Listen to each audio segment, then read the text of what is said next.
Welcome, ladies and gentlemen, to a sneak peek at the Gwent closed beta. Now, first and foremost, I'd like to state that this is a closed beta that I happen to get a key into. I'm very thankful to CD Projekt Red for giving me that key. Just on my personal account, I didn't get it through work or anything. Just sheer luck that I happen to be in this, but it is a closed beta, so you may see some buggy things. Just remember that. But I thought I'd at least give you guys a sneak peek at what to expect, since I am, oh gosh, probably about 50, I think it's 50 hours into this game now.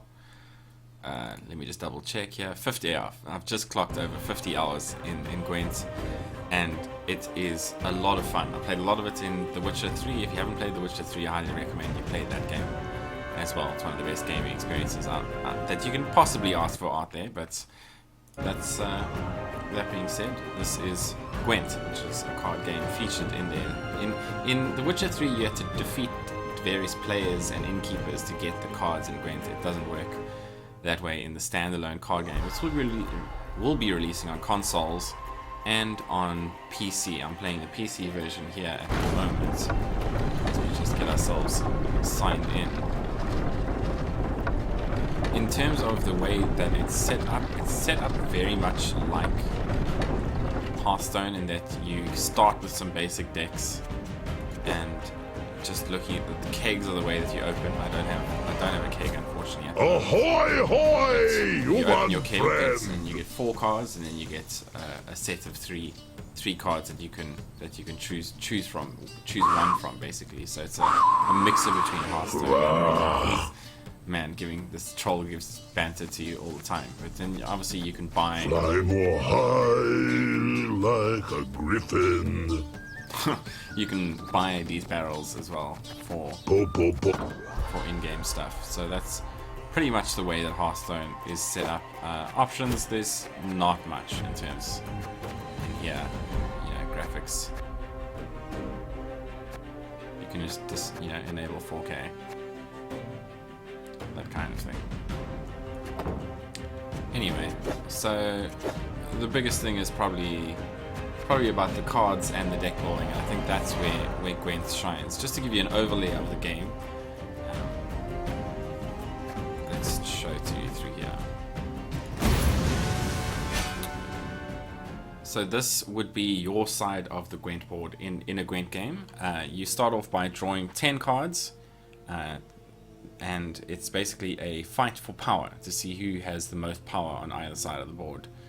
Each faction has different abilities, which we'll talk about that right now. Each faction has different abilities, and each faction has various different abilities inside that faction. So for instance, my main deck plays King Bran, which allows me to, if you look on the right there, discard 2 cards and choose any card to deck you place in your hand. But there's also Crack and Crit, who spawns 2 clan and warriors, and there's the third one who I am very interested in getting. It's Herald the Cripple, remove 4 strength from all weakened non-opposing gold units. So they have some interesting combinations. I'll show you that when I actually play a game of Gwent. These guys, for example, have quite a lot of ambushes. They're sort of the hunter-esque class that play stuff on your side of the table. She can redraw up to 3 cards.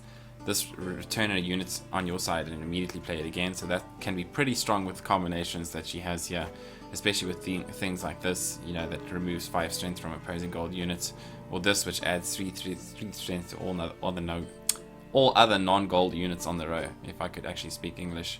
And then the third one, which plays a silver card for your deck. So like really interesting combinations. He can make a copy of a bronze unit. This guy can remove 10 strength from any unit, and this guy can convert all units into gold. So you see there are 3 rarities of cards: bronze, silver, and gold. So you can only play the silvers and gold. You can only play sort of one of, and have a certain amount. You can only have a limit of 5 silvers in your deck. I'm not sure how many golds. I think it might be 3, maybe 4. But this guy, he can play Eridan, which is a 10 strength creature, which is not very fun. It was gold actually, but in the last week they've changed it. Someone hooting. This sets all the strength of your non-gold units on a row to 6, and this can spawn a Biting Frost, Impenetrable Fog, or Torrential Rain. Those are special cards that make on one of those specific rows, all those creatures 1 unless they're not affected by that. Let me just find one here.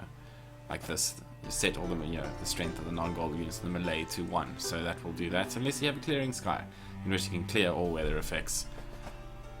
But there's a lot of interaction between the 3 different things, and mostly your decks are going to be made up a mixture. You're going to decide on pretty much what you want to do, and then sort of go from there. And it's a lot of fun. As I said, there are only 3 turns, so 10 cards. At the end of the first turn, you get to draw 2 cards, and at the end of your second turn, you get to draw 1 card, and that's it. So my idea for this deck in particular, which is pretty much my main that I've been running, is to make sure that I get all 25 of those cards pretty reliably.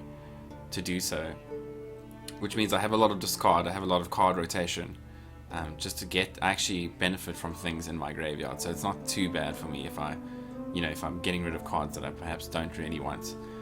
Just for that reason, probably the biggest one is the interaction between these 2 cards, which is my Queen's Guard, for example, which resurrects all Queen's Guard and adds 1 base strength to series, which is this card over here. If she ever hits the graveyard, turns into a silver unit, which is quite important because you can't resurrect gold units. But we'll get to that in a second. These guys, if they're discarded, they come into play instead, which is also fairly important to note. These guys say that they're immune to fog, so even if they play fog, they still get full power. It's fine. And when I play them, they discard all other copies of this particular pirate into my graveyard, which may seem a little bit strange, but then you see this, for example, which is gain 3 strength whenever I discard a unit. Okay, so it's beginning to make sense. We want to discard stuff. We can discard the Queen's Guard and still play a Queen's Guard, and it comes back from my graveyard. We can discard these guys, they'll come into play and still buff my units. We've also got the War Longship, which removes 2 strength from a random opposing non-gold unit whenever a unit is on your side is destroyed or discarded. So basically I play these 2, start discarding stuff and see where it goes. Once then I've got some draw power. So I've got this guy, which is draw 2, discard 2. I've got Svan Ringe, which is draw 1, discard 1, and I've got Burner Bran, which is draw 4 and discard 1, and then this one is draw 1 card and discards a random non-gold card from my deck. So that's a pretty good way to draw gold cards, the gold cards I need, because that will make sure that at least one non-gold card is getting out of my deck. Then the final piece of then your final piece of the puzzle is you've got your Commander's Horn, which is pretty much in every deck, just double the strength of a particular row, which is very powerful. But the final part of my deck is the fact that I can bring all these creatures back repeatedly. Dreg is a big part, which adds 2 strength to all non-gold units in my graveyard. Then I've got Restoration, which is resurrect a non-gold unit and add 2 base to its strength. Then I've got Sigfrida, which is probably the most important part in this entire thing, which is resurrect the non-gold units and gain 1 strength whenever a unit is resurrected. So not too bad, but that's just the resurrected non-gold unit, this one and this one. So if she ever enters the graveyard, I can resurrect her, and I can also resurrect this thing again to add more strength to the stuff in the graveyard. And then I've got these 3 creatures, which are resurrect a bronze medic unit. So as you can see, we've got ways to get, and that in itself, if I draw all my draw cards and play all of them, it will get me to 25 cards exactly. So that's the kind of, and there are lots of combos like this depending on what race you're playing. I mean, I've seen the Scoathil do some disgusting things. There was this disgusting dwarf deck. I've seen different Skellige decks to mine, as we're just going to play a quick match just to show you what it's like. Different Skellige decks to mine, which were really interesting. I think it's something that's slightly better in Hearthstone in that regard, in sort of terms of deck construction, in that your decks can have a definitive plan of what's what to do. And I'm Kurt! Mead! You can execute More mead! Mead. More mead. Okay, so we got one of our cards here that we're looking for. This we have no interest in taking. We don't have that much draw. Don't have that much draw, so we'll get rid of this one. That's a bit better. We'll greet him, we will. It's fire and iron. We're going to start up with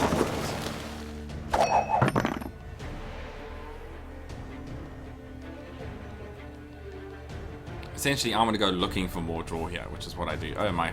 You also have, so you start off with 10 cards, and you've got a hero power, which mine is discard 2 cards. Warhawk Devarian! And I can choose absolutely any card in my deck whatsoever. So he's decided to take out. Sit at my table and let's drink! We're gonna go searching for more draw here.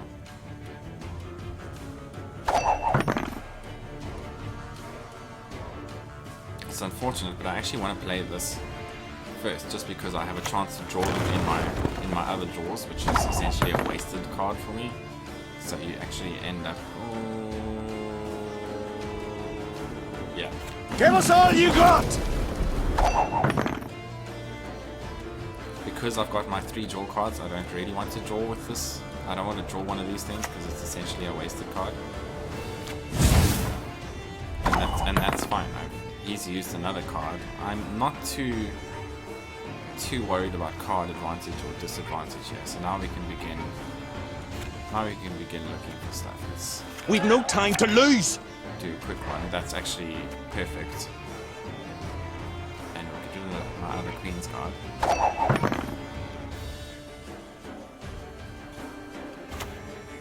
Nothing like some overseas plundering in springtime. So basically, you want more power at the end of the round, and it's the addition of these 3 rows. And then you can set up. My deck has very little in terms of the middle row, the ranged row, but it has plenty in terms of siege and melee. This was one of the guys I was running in an earlier deck. Every time you resurrect him, he gets 4 strength. Oh, swallow potion. So and all these cards are from sort of the Witcher universe, if that makes sense. We're going to You stand before the Queen of Skellige. That's unfortunate. But it's actually not the worst. Praise be the bravest!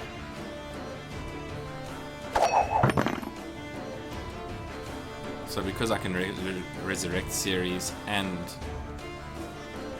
the other dude. Across the wide, somber sea, Not too I bothered. will sail. Not too bothered. Hey, me! See, I've got 5 cards in my deck.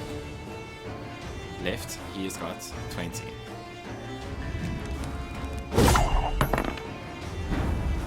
He's decided to pass. I can help you if you wish.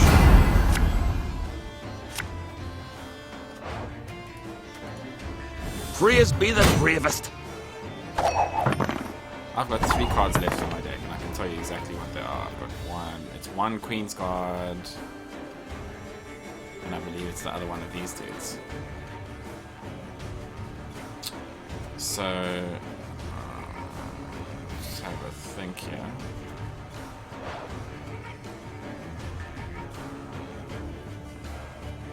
Well, I mean, we can definitely get there.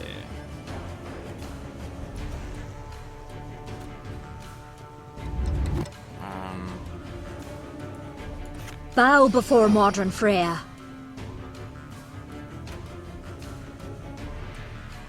I think that might have been a mistake. Don't you pester me. No, it was a mistake. It's fine. Modern Freya is patient, but she brooks no Learned insult. a lot of my race, Pansy. yeah? Bring back my Queen's card, because that at least makes my series stronger. And I've won the first round. 2 cards to 4, but you know what you want to draw. It's not too bad. There's my 3rd Queen's card. What is the last card in my deck? Is it the horn? It is. So I know that my last card is going to be a horn here.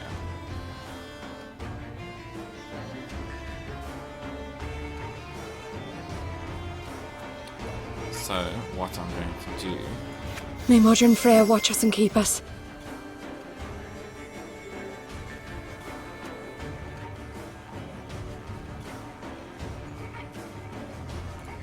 Glory to you! This guy, which gives all the units in my card in my graveyard plus 2 strength. Which is not too bad. Crack and eat me ghoulies. Looky here. Ain't you girlies?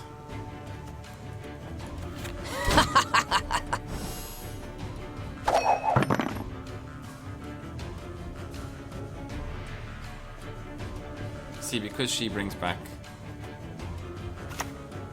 the other combination with her. Oh, nice. The other combination with her is to bring back the medic to then bring back another unit, which is so much fun. So this guy's done that. Hey, listen here. Listen well. I really want him to use his hero power. What is it? That's actually cool. See, now he's got 3 cards. Card advantage is a very important thing here because he's got 2 cards in hand and his hero power, which gives him two creatures. 2 creatures of 5 strength each, 6 strength each in the last round.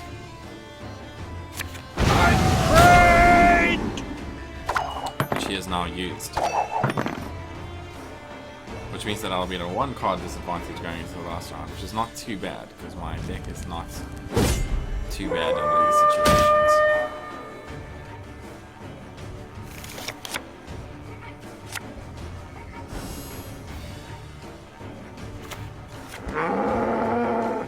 Oh, that's unfortunate. This when it dies becomes a 9 strength unit. Now Richard executes his combination, which is The goddess protect you from all evil.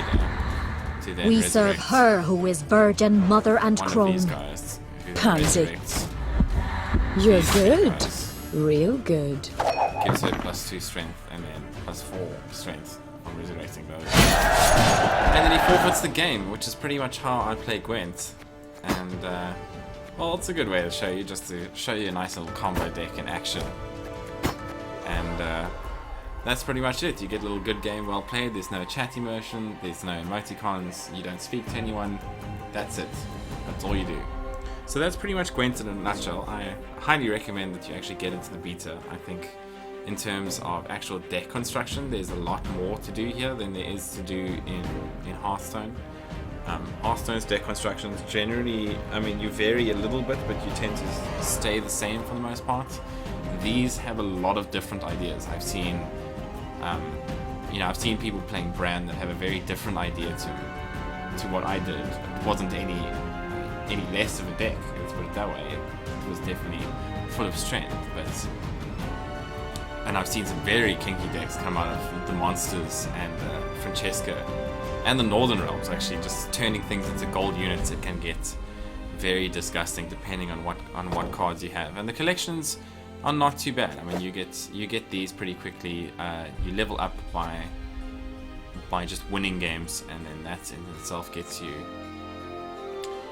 cards. So it shouldn't take too long for someone to get a pretty good deck and get going and start absolutely wrecking fools. Because once you have a really nice deck and start getting those wins on the board, that's when things really start to fly. As you can see, I'm level 29 at the moment, so I've just been racking in the wins so far, and I highly recommend it. I think Gwent's still in beta, obviously, it's still a little bit buggy. Has crashed once or twice on me, and there's some very strange things where, especially when trying to find a match, and it just boots you back to this screen constantly, and you have to go into a different menu, then come back, and then try again. It's very strange, but it is a beta, and at the moment, Gwent looks great from what I can see. 10 out of 10 would play again. And with that, I think I'm going to carry on crushing and leave you all in a merry way. Have you played Gwent? Please let me know in the comments below if you like or dislike Gwent. Let me know what you dislike about it. Do you think it's going to be the Hearthstone killer? Just pop me a message. Give me your opinion. I'd love to know. And if you enjoyed watching me wreck some scrub, then please give this video a like and feel free to subscribe and come back for future content. I will be here occasionally giving you some videos. I plan to do a little bit more in the coming months, so you should see me a little bit more often. If you would like to see more Gwent content, me creating some decks, experimenting with this game a bit, let me know. Maybe I'll do that. And yeah, with that, I'm going to leave you on your merry way. So goodbye everyone, and have a nice day, and keep gaming.